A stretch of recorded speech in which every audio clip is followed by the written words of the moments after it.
चलो अब हम करते हैं क्वेश्चन नंबर फिफ्थ में है construct 3/4 matrix whose elements are given below. तो यहाँ पे हमारे पास दो पार्ट है, इसमें से हम एक पार्ट कर लेते हैं, एक आप खुद करेंगे। मैं सेकंड पार्ट कर लेती हूँ, फर्स्ट पार्ट आप खुद करेंगे। अगर प्रॉब्लम आती है तो आप मेरे पास प्रॉब्लम सेंड कर सकते हैं, मैं उसकी वीडियो बनाकर आपको दोबारा से अपने मैजिक वर्ड पर आपको सेंड कर दूँगी मैं वो वीडियो। चलो ठीक है, हम अब क्वेश्चन नंबर 5 करते हैं। क्वेश्चन नंबर 5 में 3/3 ऑर्डर की एक मैट्रिक्स बनानी है। हम 3/3 ऑर्डर की एक मैट्रिक्स देखिए लिख लेते हैं। वो लिखने के लिए क्या करेंगे, ए मैट्रिक्स इक्वल टू जो इसकी फॉर्म है AIJ 3/4 ऑर्डर की गिवन। तो जो मैट्रिक्स होगी ये किस तरीके की होगी कि A equal to A11 A12 13 14 21 22 23 and 24 31 32 33 and 34। ये हमें मैट्रिक्स बना के लेके आनी है और जो इसके एलिमेंट है वो इस तरीके के हैं AIJ equal to 2I minus में J। ठीक है, हमें इन एलिमेंट को इससे कंपेयर करना है और ये सारी वैल्यू हमें निकाल के लेके आनी है। तो मैं इसको फर्स्ट इक्वेशन दे देती हूँ नाम। तो जब मुझे A11 निकालना है तो अगर मैं इसे AIJ से कंपेयर करूँ तो मुझे दिख रहा है I की वैल्यू भी 1 है और J की वैल्यू भी 1 है। तो हमें पुट करना है I equal to 1 and J equal to 1। ठीक है, तो जब मैंने I और J 1 1 रखा तो इधर तो बन गया A11, I की जगह मैंने 1 रखा है और J की जगह भी 1 है और सोल्व कर लिया है। 2 इंटू में 1 2 माइनस 1 करेंगे 1। नेक्स्ट I की वैल्यू हमें रखनी है 1 लेकिन J की वैल्यू हमें रखनी है 2। तो ये A12 फाइंड आउट होके आएगा। I की जगह मैंने 1 लिखा है, J की जगह मैंने 2, तो 2 माइनस 2 हो गया 0। नेक्स्ट I की वैल्यू हमें रखनी है 1 लेकिन J की वैल्यू यहाँ रखनी है हमें, तो वो हमारा बनेगा A13। I की जगह मैंने 1 रख दिया है, J की जगह 3 रख दिया है। सोल्व आउट कर रहे हैं तो ये बच रहा है माइनस का 1। नेक्स्ट एलिमेंट 1 4, तो I की जगह 1 रखना है लेकिन J की जगह 4 रखना है, तो ये हो गया -2। नेक्स्ट I की जगह 2 रखना है और J की जगह 1, तो 2 इंटू 2 माइनस में 1 यानी कि 4 minus 1 equal to 3। A22 I की जगह भी 2 रखा और J की जगह भी मैंने 2 रखा है, तो ये हमारा बचा 2। 2 3 फाइंड आउट करेंगे। I की वैल्यू मैंने 2 रखा, J की जगह रखा 3, तो 4 माइनस 3 यानी कि हो गया है 1। A24 I की वैल्यू 2 एंड J की वैल्यू रखी है 4, ये आ गया है 0। नेक्स्ट एलिमेंट 31 I की वैल्यू है 3 और J की वैल्यू रखनी है हमें 1। ये सोल्व आउट कर रहे हैं तो बच रहा है 5। 3 2 फाइंड आउट करेंगे। 2 I की जगह मैंने पुट करा है 3, J की जगह रखा है 2, ये हो गया 6 माइनस 2 यानी कि हो गया है 4। A33 I की वैल्यू मैंने रखी है 3 और J की वैल्यू भी रखी है 3, तो सोल्व किया तो 3 आया। I की वैल्यू रखनी है 3 और J की जगह हमें रखना है 4, तो 2 इंटू 3 माइनस 4, 6 माइनस 4 यानी कि 2। तो हमें सारे एलिमेंट हमें मिल चुके हैं। अब हमें सिर्फ एक मैट्रिक्स में इसकी वैल्यू फाइंड लिखनी है। वो कैसे लिखेंगे, जो A मैट्रिक्स थी इक्वल टू, अब जो भी एलिमेंट हमारे आए हैं हमें सिंपल वो लिख देने हैं। जैसे A11 का था हमारा 1, 21 का था 0, 13 का था, A11 का था 1, A12 का था 0, 13 का था -1, 14 का है -2। ओके, 21 का है 3, 22 का है 2, 23 का था 1 और 24 का था 0। फिर 31 का है 5, फिर 32 का था 4, 33 का था 3, और 3/4 का था, ये हमारा इसका आंसर हो जाएगा। क्लियर? चलो ठीक है, अब हम नेक्स्ट क्वेश्चन पे आते हैं। जो हमारा क्वेश्चन है number 6, find the value of x y z from the following equation. X y z की वैल्यू निकालनी है, हमारे पास ये इक्वेशन गिवन है। तो यहाँ भी हमारे पास 3 पार्ट्स हैं, 1 2 3। यहाँ भी हम क्या कर लेते हैं, एक पार्ट सोल्व कर लेते हैं, बाकी मैं आप लोगों के लिए छोड़ दूँगी। ओके, तो हम कर लेते हैं 6 का थर्ड पार्ट। तो 6 के थर्ड पार्ट में हमें है 6 का थर्ड पार्ट। ओके, हमारी जो मैट्रिक्स है वो है x plus y plus z, x plus z y plus z equal to 9 5 7। तो हमें ये दिखाई दे ही रहा है, लेफ्ट और राइट में जो मैट्रिक्स है और बीच में है इक्वल, यानी कि दोनों इक्वल मैट्रिक्स हैं। यहाँ हमें एक्स वाई जेड की वैल्यू फाइंड आउट करके लानी है। तो जब इक्वल मैट्रिक्स होती है तो हमें क्या करना होता है, कंपेयर। तो हमें क्या करना है, फर्स्ट एलिमेंट फर्स्ट के इक्वल रखना है। X plus y plus z equal to 9, तो इक्वेशन फर्स्ट हो गई है। X plus z equal to हो गया है 5, y plus z equal to हो गया है 7। ये थर्ड इक्वेशन मैंने नाम दे दिया है। अब मैं क्या कर रही हूँ, सेकेंड इक्वेशन को फर्स्ट में यूज कर लेती हूँ, जिससे हमें वाई मिल जाएगा। Using equation second in equation first. ठीक है, एक्स प्लस जेड की जगह में 5 रख सकते हैं। तो एक्स प्लस जेड की जगह मैंने 5 लिखा, plus y equal to 9, y equal to 9 minus 5 यानी कि 4 आंसर हो गया। तो हमें y का आंसर मिल गया है 4। ओके, फिर हम using equation third in first, फिर से हम थर्ड इक्वेशन का यूज फर्स्ट में करेंगे। तो जो थर्ड इक्वेशन है वो है y plus z equal to 7। तो y प्लस जेड की जगह हमें 7 रख देंगे। x प्लस 7 इक्वल टू 9, तो x इक्वल टू हमारा आ गया है 2। x भी मिल गया है, y भी मिल गया है। तो putting the value of x and y, putting the value of x and y in first equation में यूज कर लेते हैं। तो फर्स्ट इक्वेशन था x plus y plus z equal to 9। तो मैंने x और y की वैल्यू यहाँ रख दी है। जेड इक्वल टू हो गया 9 माइनस 6 इक्वल टू 3। तो ये हमारी जेड की वैल्यू भी आ गई है। हमें यहाँ एक्स वाई जेड तीनों फाइंड आउट करने थे, जो हम कर चुके हैं। अब हम नेक्स्ट क्वेश्चन पे बढ़ते हैं, क्वेश्चन नंबर 7। क्वेश्चन नंबर 7 करते हैं अब। Find the value of A B C and D from the equation. हमारे पास लेफ्ट और राइट में दो मैट्रिक्स है, वो इक्वल है। तो यहाँ हमें ए बी सी डी की वैल्यू फाइंड आउट करनी है। ये भी क्वेश्चन 6 के जैसे ही होगा।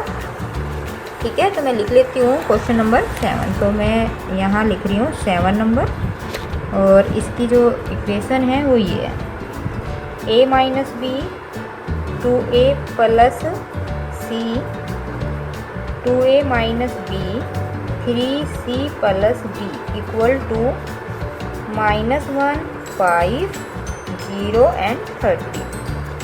ठीक है, इक्वल है, दो मैट्रिक्स है, वही कंपेयर करना है। फर्स्ट एलिमेंट हम फर्स्ट के, सेकंड के इक्वल रखेंगे, थर्ड के इक्वल रख देंगे, और फोर्थ के इक्वल रख देंगे, और अपना आंसर हम निकाल लेंगे। ठीक है, तो हम फर्स्ट इक्वेशन बनाते हैं कंपेयर करके, a minus B equal to -1।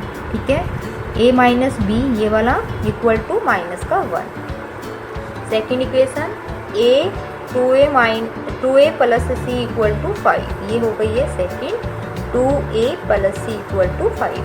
ठीक है, नेक्स्ट है 2a minus B equal to 0 number third equation. 3c plus D equal to 13 number 4। अब फर्स्ट सेकेंड थर्ड और फोर्थ 4 इक्वेशन आ गई है, इनको सोल्व करके हमें ए बी सी की वैल्यू निकालनी है। तो हम फर्स्ट को और थर्ड इक्वेशन को सोल्व कर लेते हैं, जहाँ से हमारा ए और बी निकलेगा।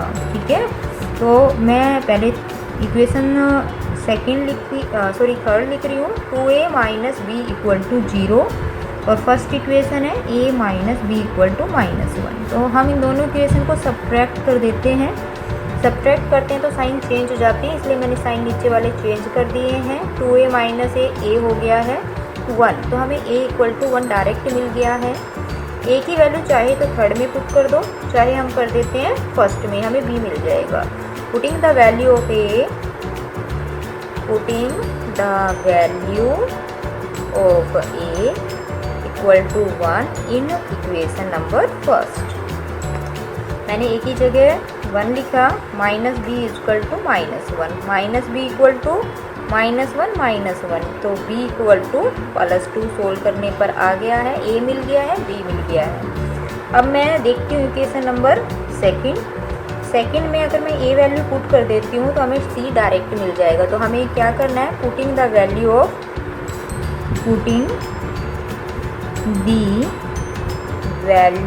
Of a equal to 1 in equation second. ठीक है, तो 2a की वैल्यू मैंने 1 रखी plus c equal to 5, c equal to 5 minus 2 equal to 3। तो हमें c भी यहाँ पे मिल गया है, c की वैल्यू आ गई है 3। ओके, अब हम देखते हैं फोर्थ इक्वेशन जहाँ पे है 3c plus d equal to 13। तो मैं c की जो वैल्यू आई है मैं फोर्थ इक्वेशन में यूज कर लेती हूँ। तो हम क्या कर रहे हैं, putting the value of c in equation fourth equation है 3c, c की जगह तो हमें 3 पुट करना ही है, प्लस d इक्वल टू 13। 3 3 जा हो गया 9 प्लस d इक्वल टू 13, यानी सोल्व करने पर d की वैल्यू आ गई है 4। तो ये हमारी चारों वैल्यू आ ही चुकी है, a, b, c और d। ठीक है, अब हम करते हैं क्वेश्चन नंबर जो 8th क्वेश्चन है वो हम पढ़ लेते हैं। a matrix equal to aij और जिसका ऑर्डर है m into n is a square matrix if number a m less than n, b m greater than n, c m equal to n, d none of these।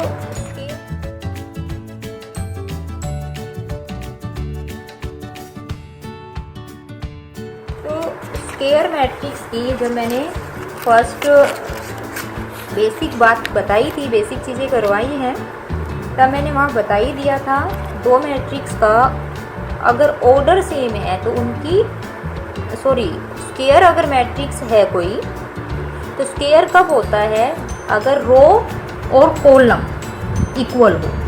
ठीक है, तो ये जो यहाँ लिखा हुआ है matrix A equal to aij और यहाँ लिखा है m इंटू n, ये इसका ऑर्डर है, यानी m रो है और n कॉलम है। तो ये स्क्वायर कब बनती है मैट्रिक्स, जब रो और कॉलम सेम हो, और सेम का मतलब m इक्वल टू n, यानी दोनों इक्वल होंगे तो ये मैट्रिक्स जो है वो स्क्वायर मैट्रिक्स बन जाएगी, अदरवाइज नहीं बनेगी।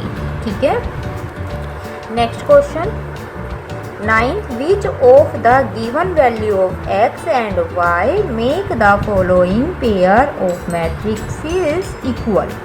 ये कहती है x और y की क्या वैल्यू होगी जिसके लिए ये दोनों मैट्रिक्स आपस में इक्वल हो जाए। तो हमें यहाँ x और y की वैल्यू निकालनी है और फिर ये 4 ऑप्शन है, उसमें से देखते हैं हमारे लिए कौन सा सूटेबल है। ठीक है, तो हम कंसीडर कर लेते हैं कि जो मैट्रिक्स है ये दोनों इक्वल मैट्रिक्स है।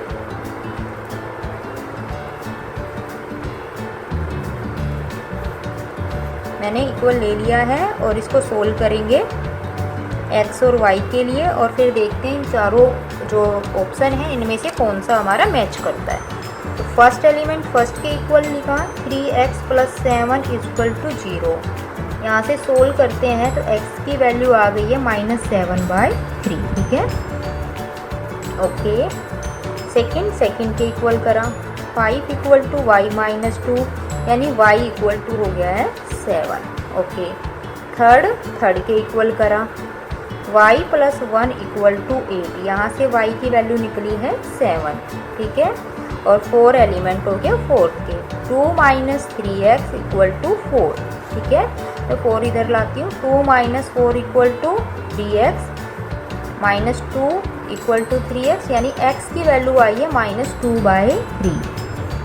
लेकिन अभी ये चीज़ मैं देख रही हूँ, यहाँ पे x की जो वैल्यू थी -7/3 था, लेकिन यहाँ पे मैच नहीं हो रही है। -7/3 आता तो इसका मतलब ये इक्वल मैट्रिक्स थी, लेकिन हमने इक्वल कंसीडर करके चले हैं तो सारे एलिमेंट इक्वल ही आने चाहिए। लेकिन ये इन जो फर्स्ट एलिमेंट और फोर्थ एलिमेंट है, जब हम कंपेयर कर रहे हैं, एक जगह से x की वैल्यू -7/3 आ रहा है और दूसरी x की वैल्यू -2/3 आ रहा है, तो ये तो पॉसिबल नहीं है, ये तो दोनों इक्वल नहीं है।